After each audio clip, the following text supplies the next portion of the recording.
ಎಲ್ಲ ಪ್ರೀತಿಯ ಯೂಟ್ಯೂಬ್ ಪರಿವಾರಕ್ಕೆ ನಿಮ್ಮಲ್ಲಿನ ಮಾಡುವ ನಮಸ್ಕಾರಗಳು. ಹಾಗೆ ಇವತ್ತಿನ ಬ್ಲಾಗ್ ವಿಡಿಯೋಗೆ ನಿಮ್ಮೆಲ್ಲರಿಗೂ ಸ್ವಾಗತ. ವಿಡಿಯೋನ ಕೊನೆ ತನಕ ನೋಡಿ. ಇಷ್ಟ ಆಯಿತು ಅಂದರೆ ಚಾನಲ್ನ ಸಬ್ಸ್ಕ್ರೈಬ್ ಮಾಡ್ಕೊಳ್ಳಿ. ಶುಕ್ರವಾರ ವಾರ ಕೂಡ ಹಾಗೆ ನೀರು ಕೂಡ ಬಿಟ್ಟಿದ್ದರಿಂದ ಮನೆಯಲ್ಲಿ 1 to ಡಬಲ್ ಕೆಲಸ. ಹಾಗಾಗಿ ಅಮ್ಮ ಸ್ವಲ್ಪ ಬಟ್ಟೆ ಒಗೆದು ಪಾತ್ರೆ ತೊಳೆದು ಎಲ್ಲ ಹೆಲ್ಪ್ ಮಾಡ್ತಾಯಿದ್ರು. ಯಾರ ಮುಖ ನೋಡಿ ಎದ್ದೆ ಬೆಳಗ್ಗೆ ಅಂತ ಕೇಳ್ತಾರಲ್ಲ, ಹಾಗೆ ನಾನು ಯಾವ ಗಳಿಗೆನಲ್ಲಿ ಎದ್ನೋ ಗೊತ್ತಿಲ್ಲ. ಇವತ್ತೆಲ್ಲ ಕೆಲಸ ಆಗಿರೋದು ಎಡವಟ್ಟೇನೆ. ವಿಷಯ ಏನಪ್ಪ ಅಂತ ಹೇಳಿದರೆ, ರಾತ್ರಿ ನನ್ನ ತಮ್ಮ ಸ್ವಲ್ಪ ಕುಷ್ಕ ಕೊಟ್ಟೋಗಿದ್ದ. ನಮ್ಮ ಮನೆಯವ್ರಿಗೆ ನಾನು ಬೆಳಗ್ಗೆನೇ ಕೇಳಿದ್ದೆ, ಅದನ್ನೇ ಬಿಸಿ ಮಾಡಿಕೊಡ್ತೀನಿ, ತಿಂಡಿ ಮಾಡ್ಕೊಂಡು ಹೋಗಿ ಮಧ್ಯಾಹ್ನ ಊಟಕ್ಕೆ ಮನೆಗೆ ಬನ್ನಿ ಅಂತ ಹೇಳಿದ್ದೆ. ಆದರೆ ಅವರು ಆ ಟೈಮ್ನಲ್ಲಿ ಏನೂ ಉತ್ತರ ಕೊಡಲಿಲ್ಲ. ಆಮೇಲೆ ಕೆಲಸಕ್ಕೆ ಹೊರಡೋಕ್ಕೆ ಇನ್ನೇನು 10-15 ನಿಮಿಷ ಇದೆ ಅನ್ಬೇಕಾದ್ರೆ ಆವಾಗ ಊಟ ತಿನ್ಕೊಂಡು ಬಾಕ್ಸಿಗೂ ಊಟ ಹಾಕು ಅಂತ ಹೇಳ್ಬಿಟ್ರು. ನನಗಂತೂ ಫುಲ್ ಟೆನ್ಷನ್ ಆಗಿಬಿಡ್ತು. ಅಡುಗೆ ಏನೂ ಮಾಡಿರಲಿಲ್ಲ, ಇದ್ದಿದ್ದೆ ಅದು. ಮಧ್ಯಾಹ್ನ ಬಂದಿದ್ದರೆ ಮಾಡ್ಬೋದಿತ್ತು, ಆದರೆ ಮಧ್ಯಾಹ್ನ ಬರೋಕ್ಕಾಗಲ್ಲ, ತುಂಬ ದೂರದಿಂದ ಬರೋಕ್ಕೆ ಆಗಲ್ಲ, ದೂರದಲ್ಲಿದೆ ಕೆಲಸ ಅಂತ ಅಂದ್ಬಿಟ್ರು. ಈಗ 15 ನಿಮಿಷದಲ್ಲಿ ಏನು ಮಾಡೋದು ಅಂತ ತಲೆ ಕೆಡಿಸ್ಕೊಂಡು ಅಷ್ಟೊತ್ತಿಗೆ ಹಿಟ್ಟು ಕಲಸಿ ಒಂದು 4 ಚಪಾತಿ ಮಾಡಿಕೊಂಡೆ.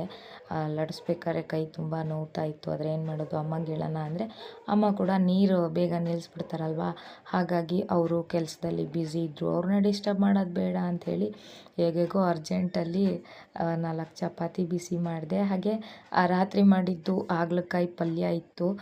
ಅದು ಬೇಗ ಹಾಳಾಗಲ್ಲ, ಯಾಕಂದರೆ ಎಣ್ಣೆಯಲ್ಲಿ ಚೆನ್ನಾಗಿ ಫ್ರೈ ಮಾಡಿರ್ತೀವಲ್ಲ, ಹಾಗಾಗಿ ಅದೇ ಹಾಗಲಕಾಯಿ ಪಲ್ಯನ ಬಿಸಿ ಮಾಡಿದೆ. ಬೆಳಗ್ಗೆನೇ ತಲೆ ಕೆಟ್ಟೋಗ್ಬಿಡ್ತು. ಒಂದು ಲೆಕ್ಕಕ್ಕೆ ನಾನು ಅಡುಗೆ ಮಾಡಿದರೆ ಎಷ್ಟೋ ಚೆನ್ನಾಗಿರ್ತಿತ್ತು ಅಂದ್ಕೊಂಡೆ. ಅವರು ಹೇಳಬೇಕಿತ್ತು ಅಲ್ವಾ, ನಾನು ಮಧ್ಯಾಹ್ನ ಬರೋಕ್ಕಾಗಲ್ಲ ಅಂದಿದ್ರೆ ನಾನು ಫಸ್ಟ್ ಅಡುಗೆ ಮಾಡೋಕ್ಕೆ ನಿಂತ್ಕೊಳ್ತಾ ಇದ್ದೆ. ಆದರೂ ಏನಾಗಲ್ಲ, ಮ್ಯಾನೇಜ್ ಮಾಡೋಕ್ಕೆ ನಾವು ಇದೀವಲ್ಲ, ಬೇಗ ಚಪಾತಿ ಎಲ್ಲ ಮಾಡಿ ಅವರಿಗೆ ಬಾಕ್ಸಿಗೆ ಹಾಕಿ ಕೊಟ್ಟೆ. ಈ ಥರ ಯಾವುದಾದ್ರೂ ಗಡಿಬಿಡಿ ಸಿಚುವೇಶನು ನಿಮ್ಮ ಜೊತೆ ಆಗಿದೆ ಅಂತ ಹೇಳಿದರೆ ದಯವಿಟ್ಟು ಕಮೆಂಟ್ ಬಾಕ್ಸ್ನಲ್ಲಿ ತಿಳಿಸಿ. ಹಾಗೆ ಅಷ್ಟೆಲ್ಲ ಕಷ್ಟಪಟ್ಟು ನಾನು 15-20 ನಿಮಿಷದೊಳಗಡೆ ಚಪಾತಿ ಮಾಡಿ ಕೈ ನೋವಿನಲ್ಲಿ ಮಾಡಿ ಕೊಟ್ಟರೆ ನಮ್ಮ ಮನೆಯವ್ರು ನೋಡಿ ಹೇಗೆ ಚುಡಾಯಿಸ್ತಾ ಇದ್ದಾರೆ ಅಂಥೇಳಿ. ಒಂದು ಸಮಸ್ಯೆನ ಹೇಗೋ ಗಡಿಬಿಡಿಯಲ್ಲಿ ಚಪಾತಿ ಮಾಡಿ ಪ್ರಾಬ್ಲಮ್ ಸಾಲ್ವ್ ಮಾಡಿದ್ದಾಯಿತು. ಸರಿ, ಅದು ಕೆಲಸ ಎಲ್ಲ ಆಗಿ ಸೈಡಲ್ಲಿ ಇಟ್ಬಿಡೋಣ, ಸ್ಟವೆಲ್ಲ ಆಮೇಲೆ ಒರೆಸ್ಕೊಳ್ಳೋಣ, ಫಸ್ಟು ಒಂದು ಒಳ್ಳೆ ಕಾಫಿ ಕುಡಿಯೋಣ ಅಂದ್ಕೊಂಡೆ. ಆದರೆ ನಾಣೆ ಬರ ಇಲ್ಲೂ ಪ್ರಾಬ್ಲಮ್ ಸ್ಟಾರ್ಟ್ ಆಯಿತು. ಗ್ಯಾಸ್ ಖಾಲಿ ಆಯಿತು. ಸರಿ, ಅರ್ಧ ಕುದ್ದಿರೋ ಕಾಫಿಗಿನಲ್ಲೇ ಒಂದು 4 ಚಪಾತಿ ತೊಟ್ಕೊಂಡು ತಿಂದ್ಬಿಟ್ಟು ಮಕ್ಕಳಿಗೆಲ್ಲ ಅದನ್ನೇ ಕೊಟ್ಟು ನೆಲ ಒರೆಸ್ಕೊಂಡೆ. ಹಾಗೆ ಸ್ಟವ್ ಕೂಡ ಒರೆಸ್ಕೊಂಡೆ. ಆದರೂ ಬೇಜಾರಾಗ್ತಾಯಿತ್ತು. ಗ್ಯಾಸೇ ಇಲ್ದ ಮೇಲೆ ಸ್ಟವ್ನ ಯಾಕೆ ಕ್ಲೀನ್ ಮಾಡಬೇಕು ಅಂತೇಳಿ. ಏನೂ ಮಾಡೋಕ್ಕಾಗಲ್ಲ, ತುಂಬ ಗಲೀಜಿತ್ತಲ್ವ. ಹಾಗಾಗಿ ಕ್ಲೀನಿಂಗ್ ಕೆಲಸ ಎಲ್ಲ ಮುಗಿಸ್ಕೊಂಡು ಮಕ್ಕಳಿಗೆಲ್ಲ ಸ್ನಾನ ಮಾಡಿಸಿ ನಾನು ಕೂಡ ಸ್ನಾನ ಮಾಡಿಕೊಂಡು ಹಾಗೆ ದೇವರ ಪೂಜೆ ಸಾಮಾನುಗಳನ್ನೆಲ್ಲ ತೊಳ್ಕೊಂಡೆ. ನಾನು ಸ್ವಲ್ಪ ಏನೂ ಜಾಸ್ತಿ ಅಷ್ಟಾಗಿ ಕನ್ನಡಿ ಮುಂದೆ ನಿಂತ್ಕೊಂಡು ಶೋಕಿ ಮಾಡೋಕ್ಕಾಗಲ್ಲ. ಸುಮ್ಮನೆ ಲೈಟ್ ಆಗಣೆ ಬೊಟ್ಟಿಟ್ಕೊಂಡೆ. ಅಷ್ಟೊತ್ತಿಗೆ ಮಕ್ಕಳು ಕೂಡ ಎಲ್ಲರೂ ಹೂವು ಕಿತ್ತಿ ಕೊಟ್ಟರು ಪೂಜೆಗೆ ಅಂತ ಹೇಳ್ಬಿಟ್ಟು. ನಮ್ಮ ತೋಟದಲ್ಲಿ ತುಂಬ ಹೂವು ಬಿಡುತ್ತೆ.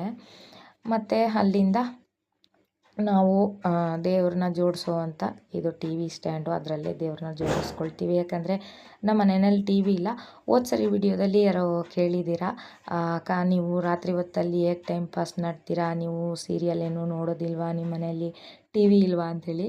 ನಮ್ಮ ಮನೆಯಲ್ಲಿ TV ಇಲ್ಲ. ನಮ್ಮ ಮನೆ TV ಇಡೋ ಜಾಗದಲ್ಲಿ ನಮ್ಮನೆ ದೇವ್ರುಗಳನ್ನ ನಾವು ಆರಾಮಾಗಿ ಕೂರಿಸಿದ್ದೀವಿ.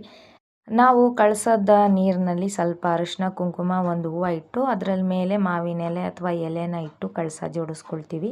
ನೀವು ಹೇಗೆ ಕಳಸ ಜೋಡಿಸ್ತೀರಾ ಅಂತ ಕಮೆಂಟ್ ಮಾಡಿ ತಿಳಿಸಿ. ಹೂವು ಎಲ್ಲ ಜೋಡಿಸ್ಕೊಂಡು ತುಂಬಾ ಹೂವು ಇದ್ದಿದ್ದರಿಂದ ತುಂಬ ಚೆನ್ನಾಗಿ ಕಾಣ್ತಾ ಇತ್ತು. ಹಾಗೆ ಮತ್ತೆ ಇಲ್ಲೊಂದು ಎಕ್ಸ್ಟ್ರಾ ಎಡವಟ್ಟಾಗ್ಬಿಡ್ತು. ಏನಂದರೆ ಕೈ ಜಾರಿ ಅರಿಶಿನ ಬಿದ್ದೋಗ್ಬಿಡ್ತು.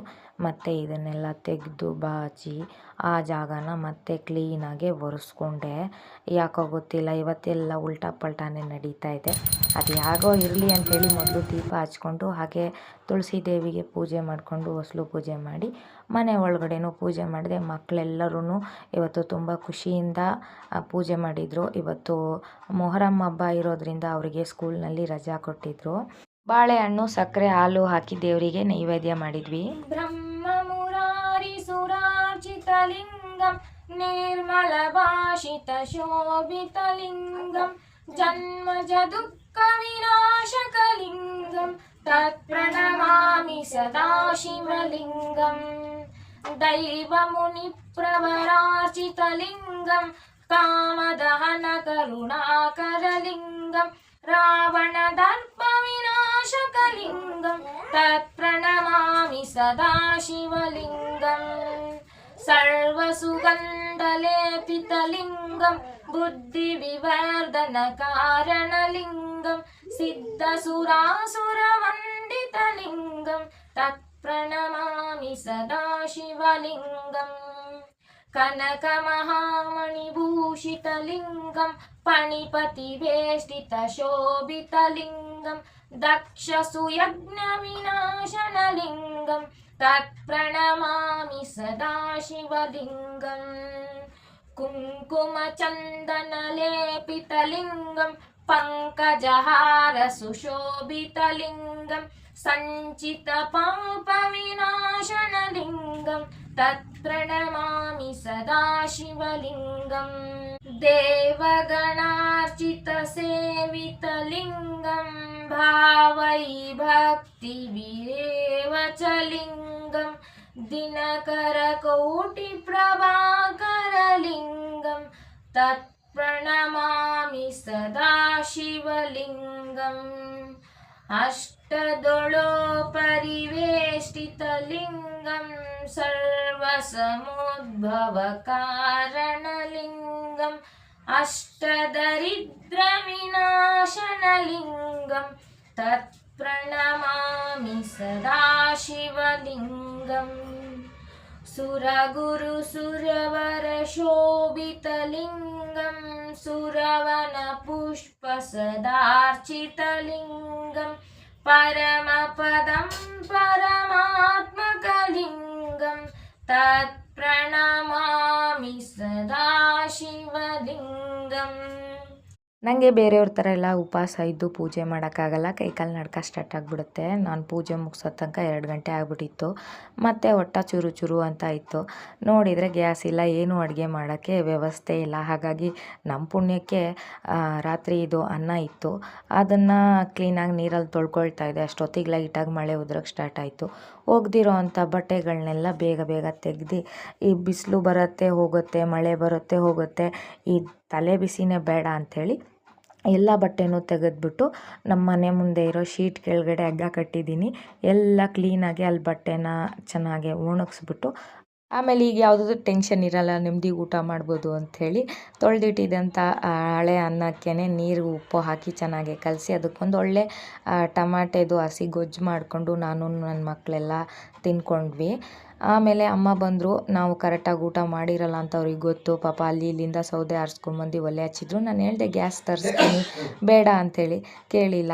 ಅಲ್ಲಿ ತನಕ ಮಕ್ಕಳೆಲ್ಲ ಉಪವಾಸ ಇರೋಕ್ಕಾಗುತ್ತಾ, ನಾನು ಮಾಡ್ತೀನಿ ಅಂಥೇಳಿ ಸರಿ ಆಯಿತು ಅಂತ ನಾನು ಕೂಡ ಪಾತ್ರೆ ಎಲ್ಲ ತೊಳ್ಕೊಳಕ್ಕೆ ಕೂತ್ಕೊಂಡೆ. ಅಷ್ಟೊತ್ತಿಗೆ ನಮ್ಮ ಮನೆಯವರು ಕೆಲಸದಿಂದ ಬಂದು ನನ್ನ ದೊಡ್ಡ ಮಗಳನ್ನ ಕರ್ಕೊಂಡು ಖಾಲಿ ಸಿಲಿಂಡ್ರು ತೊಗೊಂಡೋದ್ರು. ಗ್ಯಾಸ್ ತುಂಬಿಸ್ಕೊಂಡು ಬರ್ತೀನಿ ಅಂತೇಳ್ಬಿಟ್ಟು. ನಮಗೆ ಗ್ಯಾಸ್ ಬುಕ್ ಆಗ್ತಾ ಇಲ್ಲದೆ ಇರೋ ಕಾರಣ ಪಾಪ ಎಲ್ಲೆಲ್ಲೆಲ್ಲ ಹೋಗಿ ಅಡ್ಜಸ್ಟ್ ಮಾಡ್ತಾರೋ ಏನೋ ಗೊತ್ತಿಲ್ಲ. ಅಷ್ಟೊತ್ತಿಗೆ ನನ್ನ ಮಗ ಅಳ್ತಾ ಇದ್ದ, ಅಪ್ಪ ಹೋದ್ರು ಅಂಥೇಳಿ. 2ನೇ ಅಕ್ಕ ಮುದ್ದಾಗಿ ತಮ್ಮನ್ನು ಆಟ ಆಡಿಸ್ತಾ ಇದ್ಲು. ಸರಿ, ಅವ್ರು ಬರೋದ್ರೊಳಗೆ ಮನೆ ಕೆಲಸಗಳು, ಸಾಯಂಕಾಲದ ಕೆಲಸಗಳನ್ನ ಪ್ರಾರಂಭಿಸ್ಕೊಳ್ಳೋಣ ಅಂತೇಳ್ಬಿಟ್ಟು ಮನೆಯನ್ನು ಕ್ಲೀನಾಗಿ ಗುಡಿಸ್ಕೊಂಡೆ. ಅಷ್ಟೊತ್ತಿಗೆ ನಮ್ಮ ಮನೆಯವರು ಕೂಡ ಸಿಲಿಂಡ್ರನ್ನ ಪಾಪ ಎಲ್ಲಿ ಕಾಡಿಬೇಡಿ ತುಂಬಿಸ್ಕೊಂಬಂದ್ರು ಗೊತ್ತಿಲ್ಲ. ಸಿಲಿಂಡ್ರ್ ಅಂತೂ ಬಂತು. ಅದನ್ನು ಕ್ಲೀನಾಗೆ ಫಿಟ್ ಮಾಡಿ ಫಸ್ಟು ಎಲ್ಲ ಚೆಕ್ ಮಾಡ್ತಾರೆ, ಎಲ್ಲಾರ ಲೀಕೇಜ್ ಆಗ್ತಾಯಿದೆಯಾ ಅಂಥೇಳಿ. ಅದಾದಮೇಲೆ ನಮ್ಮನ್ನು ಸ್ಟವ್ ಹತ್ರ ಬಿಡೋದು. 7 ಗಂಟೆ ಆಯ್ತಲ್ವ, ಇನ್ನೇನು ಪೂಜೆ ಮಾಡ್ಕೊಳ್ಳೋಣ ಅಂಥೇಳಿ ಸಾಯಂಕಾಲದ ಪೂಜೆ ಮುಗಿಸ್ದೆ. ಅಷ್ಟೊತ್ತಿಗೆ ಅಮ್ಮ ಸಾಂಬಾರಿಗೆ ಅಂಥೇಳಿ ಎಲ್ಲ ರೆಡಿ ಮಾಡ್ತಾಯಿದ್ರು. ಮಕ್ಕಳು ಅಟ್ಟದ ಮೇಲೆ ಕೂತ್ಕೊಂಡು ಅವರ ದಿನನಿತ್ಯದ ಹೋಮ್ವರ್ಕು ಎಲ್ಲ ಮಾಡ್ಕೊಂಡು ತಮ್ಮಂಗೆ ಕೂಡ ಹೇಳ್ಕೊಡ್ತಾಯಿದ್ರು. ಅನ್ನ ಆಯಿತು. ಈಗ ಬೇಳೆ ಮತ್ತು ಬೀನ್ಸ್ ಹಾಕಿ ಬೇಳೆ ಸಾಂಬಾರು ಮಾಡ್ಕೊಂಡ್ವಿ. ಸಂಜೆಯ ಕಾಫಿನೂ ಮುಗಿಸ್ಕೊಂಡು ಊಟನೂ ಮುಗಿಸ್ಕೊಂಡು ಎಲ್ಲರೂ ಆರಾಮಾಗಿ ಮಲ್ಕೊಂಡ್ರು. ಇವತ್ತಿನ ವ್ಲಾಗ್ ವಿಡಿಯೋ ಇಷ್ಟೇ. ಹಾಗೆ ಈ ವ್ಲಾಗ್ ವಿಡಿಯೋ ಹೇಗೆ ಅನ್ನಿಸ್ತು ಅಂತೇಳಿ ಕಮೆಂಟ್ ಮಾಡಿ. ಇಷ್ಟ ಆಯಿತು ಅಂದರೆ ಒಂದು ಲೈಕ್ ಮಾಡಿ.